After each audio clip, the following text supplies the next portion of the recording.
Hi guys, চলে এলাম আরেকটা ব্লগ নিয়ে। আজকেরটা একটু অন্যরকম ব্লগ হচ্ছে। তো আজকে টাইটেল থেকে বুঝেই গেছো, আজকে বিনা নিমন্ত্রণে বিয়েবাড়িতে খেতে যাচ্ছি। তো বাকি ব্যাপারটা পরে বলছি। আমি আছি, শুভদীপ আছে।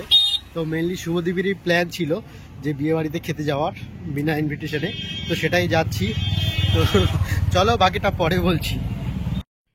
তো আমরা এসে বিএম গ্র্যান্ডে, আর বিএম গ্র্যান্ডে কোনো অনুষ্ঠান বা বিয়েবাড়ি হলে সেখানে কে আসলো কে গেল সেটা কেউ দেখতে যায় না, কারণ এত লোক হয়।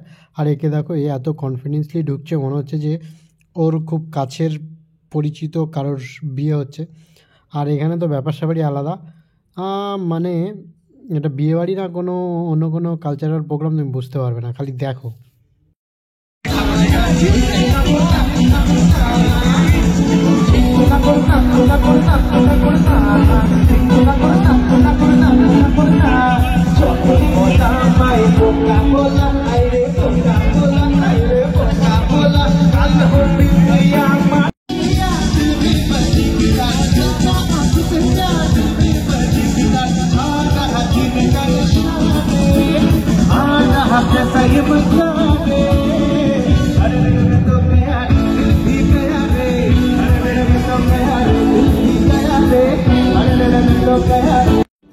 এসেছে খেতে, তার জন্য অন্য কোনো দিকে ঘোরাঘুরি না করে প্রথমেই খাওয়ার দিকে চলে গেল।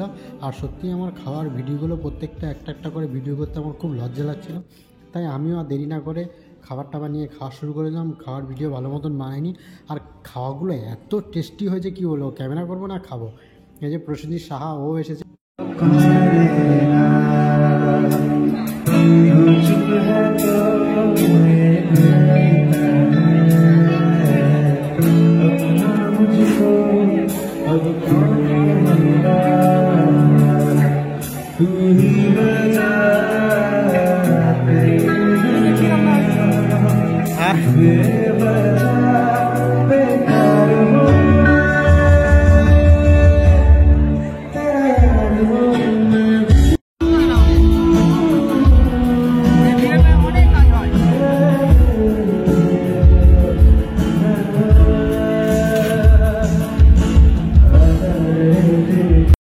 খাওয়া দাওয়া পুরো কমপ্লিট হয়ে গেছে, এখন আমরা বেরোচ্ছি।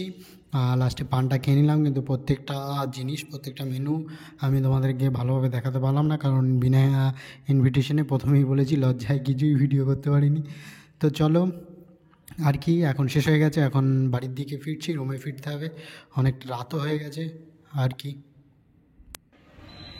কেমন কনফিডেন্সের সাথে ঢুকলাম বল প্রসেনজিৎ?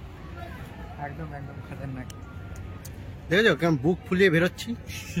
সৌদি বুকের ছাদিটা দেখি, লজ্জা করলো না রে তোর? চলে এসছি বিয়ে বাড়িটা থেকে অনেকটা দূরে। তো কেমন লাগলো? আমার তো এরকম এক্সপিরিয়েন্স ফার্স্ট। তো তোমাদের কেমন লাগলো অবশ্যই জানাও কমেন্টে। তো তোমরা কেউ এরকম করেছো কি অবশ্যই জানাবে। তো চলো, দেখা হচ্ছে আবার অন্য কোনো ব্লগে। টাটা।